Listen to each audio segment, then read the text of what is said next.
Hello everyone, today we are going to learn basic Blender tutorials how to reduce polygons.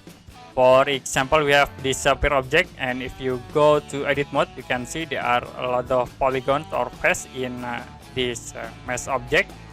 Now to reduce these polygons, you can go to modifier, and then we can use decimate tools.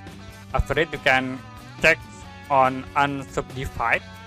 And then you can see we have this 30,000 face count. You can set the iteration in it to decrease the face count. Okay, I will set like into 5 or 6. If you done, you can click OK. So it will automatically reduce the polygons in this sphere object. Okay, that's it for basic Blender tutorials how to reduce polygon. And if you have any question about this tutorial, you can comment below this video.